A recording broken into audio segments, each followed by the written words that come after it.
policy analyst. Now, in this series, we were exploring what happened at a recent pre-budget hearing hosted by the Institute of Economic Affairs Kenya, a think tank.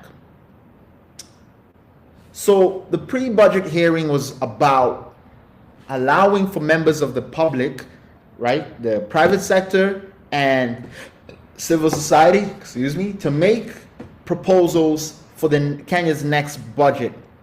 What kind of, and in addition to making these proposals, right, and presenting them to the Institute of Economic Affairs in its own efforts to help build a citizen's budget, they were also doing something else. They were also presenting to members of parliament who were present, right, including an MP, Shabir Shakir, I think is his name.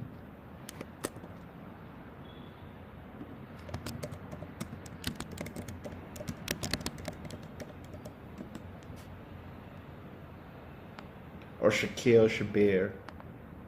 So,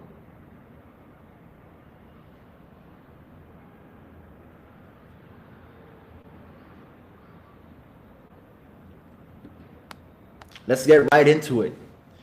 So, first, there was an assertion by both this member of parliament and policy advocates that cryptocurrencies are a critical frontier for governments and private citizens. So, it was agreed that data owned by Kenyans should be located in Kenya. In technical terms, this would involve placing all data owned by Kenyan citizens on servers in Kenya that the government can access. In a bid to demonstrate the government's stewardship, one member of parliament added an anecdote that described their efforts to trace and threaten legal action against the executives of WorldCoin, and that the firm was allegedly blacklisted by the United Kingdom's government was cited as sufficient evidence of the considered stewardship of the Kenyan government and as a supporting argument for greater government involvement in data governance. Economists opine that while cryptocurrencies may be a sophisticated engineering achievement, there's a difference between a digital currency and a cryptocurrency that is not appreciated by the public and public discourse. Furthermore, cryptos are not a solution to the development problem. There is no silver bullet to development. Now, the Institute of Economic Affairs has itself made many arguments about cryptocurrency, and they can be found on their website or just by Googling Cryptocurrency Institute of Economic Affairs Kenya. So, the counter argument to this given by the Institute of Economic Affairs Kenya was that such measures would infringe upon privacy and private property rights and should be concerning, as the state in question has infringed upon many citizens' private data in order to pursue them for extrajudicial rendition and killing. Essentially, with the lack of transparency that is a feature of Kenyan public life, where the state exploits technology to exact extra legal sanctions on citizens because they track intimate activities of private citizens, right? These intimate activities being their transactions. The digitization of currencies in Kenya poses a threat to Kenyan freedoms. This threat will be further compounded by the pursuit of the domestication of data owned by Kenya's private citizens in local servers owned and operated or perhaps accessed or accessible by the Kenyan government. Basically, what's being said here is the data is being generated through a private relationship between a Kenyan consumer and whoever supplied that data wherever in the world they are.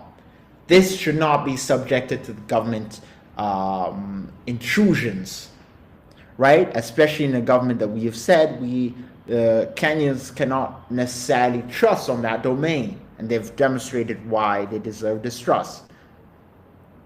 On matters pertaining to the cost of manufacturing, Kenyan members of parliament resorted to lament that to lamentations that should be expected of private citizens without the powers of lawmaking, oversight, and representation.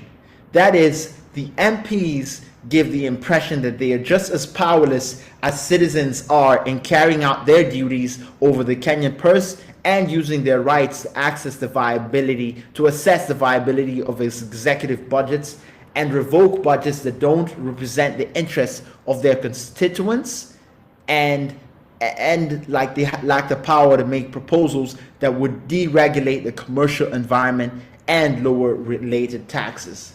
This attitude is juxtaposed against the militancy of these very members of parliament when their own incomes of funds under their control are under threat. In addition to their own lack of motivation, citizens do not impose the incentive structure necessary to get these representatives to do their job. Although some members present admitted that they are hostages to the executive and provided anecdotal evidence to this, it seems not to have occurred to them that they could demonstrate these facts to their public in creative and galvanizing ways, even by quitting the very jobs they signed up for while proclaiming that the jobs entrusted to them by the public cannot be carried out for this or that reason. On taxation, members of parliament held fast to the belief implicit in their style of commentary that the taxes are necessary and noble enterprise in and of themselves. This was in contrast to and in response to sentiments that the housing levy in particular and other income taxes in general were directly responsible for the diminishing of the very purchasing power they claimed they were dedicated to restoring. These facts are more damning when considered against the Member of Parliament admittance that they have, under their very control and disposal, considerable resources embodied in the Parliamentary Budget Office to assess the soundness of Kenyan fiscal and monetary policies and provide counter proposals to executive budgets, and then also to provide their own original proposals for the state of the macroeconomy, and even to address specific challenges faced by specific sectors and subsectors. Finally, members of parliament sidestep specific issues like the taxation of intermediate imports, the questionable and unsustainability of Kenya's public health insurance infrastructure, the precarious position in which poverty places Kenyans regarding access to employment, healthcare, and education. And these are just a list of some of the facts that make the members of parliament's lamentations quite damning. Presenters demonstrated the distress currently experienced by Kenyan households as evidenced by the great share of their incomes, or ever-increasing share of their incomes directed towards food consumption, inflation and taxes, and dubious levies that eat into their purchasing power, and the precarious state of employment that seems to increase during the periods immediately before elections. Presenters also demonstrated the economic headwinds faced by Kenyan manufacturers caused by excessive, complex, and onerous regulatory conditions, high tax rates, then barriers to trade, not to mention institutional fragilities manifesting in corruption. For example, pharmaceutical manufacturers must apply for more than 55 different licenses. This is a high and excessive regulatory burden.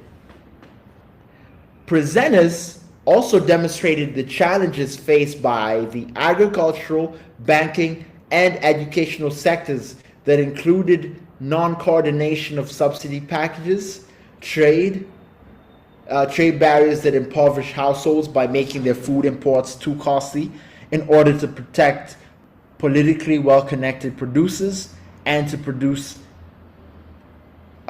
respond to the political caprice of the day, crowding out of private sector borrowers by borrowing excessively domestically, and unequal distribution of resources in education. For example, Parliament has authority under Chapter 12 of the Constitution to levy taxes. Float glass is an important input for reinforced glass that receives an excise tax. Excise taxes are levied to reduce harmful human behavior. This is why excise taxes are also called sin taxes. That excise taxes should be levied on float glass goes against the principle of excise taxes and suggests that parliamentary oversight is flagging, or at the very least accommodates without question every suggestion from sources like the Treasury or the agencies concerned.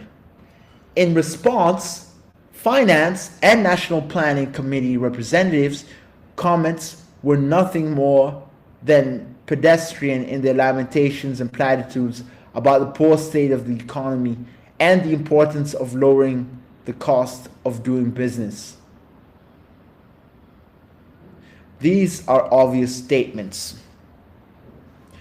One commenter from the Institute of Economic Affairs, Kenya, asserted that members of parliament could either tell the public what laws they were drawing up to address problems that Kenyans are facing, or leave the job if it cannot be done.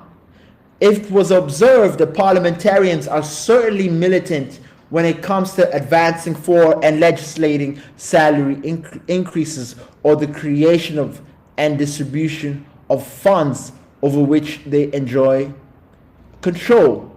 That is, they are good at playing the buffoon or the impotent legislator when it suits them, when in reality they are neither. Although Kenyan members of parliament could admit that they were aware that manufacturing firms were leaving Kenya for neighboring countries, they could not connect their own malfeasance to the problems. The fiscal consolidation that the state must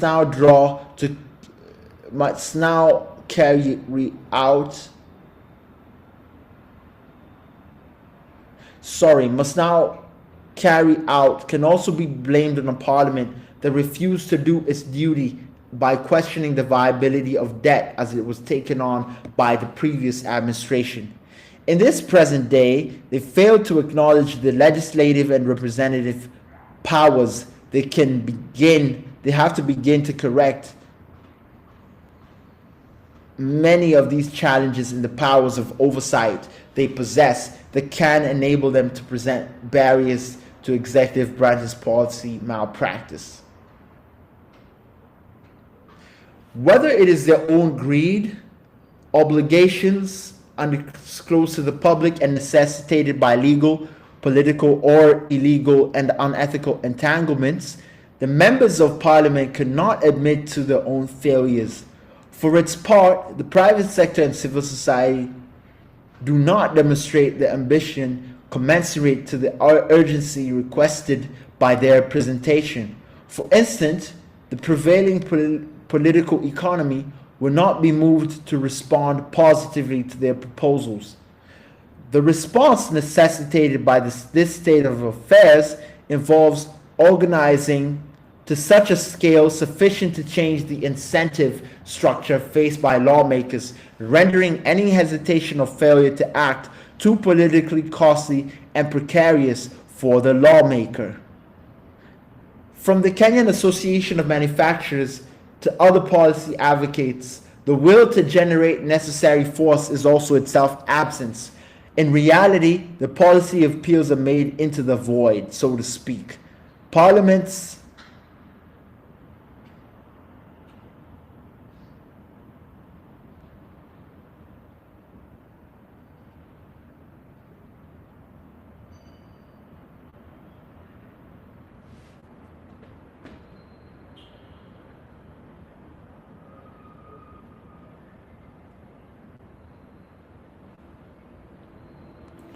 Now,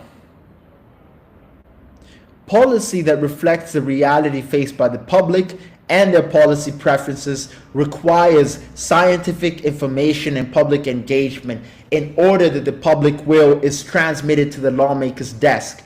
Advocates provide the information, but even when asked, fail to grasp the importance of the latter right? The importance of organizing and in order to inflict a higher cost of not doing your job.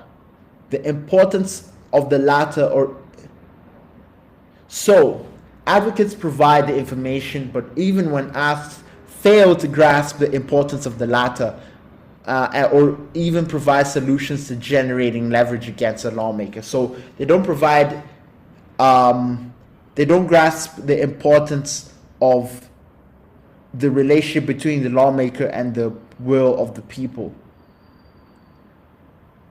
It is unlikely that they will obtain but the lowest, most bottom of the barrel, least timely and least effective policy compromise from this or any administration, and that will have been their fault, right? These policy advocates. All will do better to carry out their duties and test the system's real resistance to their determination than continue to find reasons to abdicate and sit on their hands. I've been Emmanuel Wa-Kyendo. Thank you for, we've been exploring proposals made in the recent pre-budget policy hearing. Let's keep the conversation going. The important thing here today was that whatever proposals are made, these are like a wish list. If actions are not taken to actually inflict a high cost on the lawmaker, to ensure that they take up the proposals, even if not in by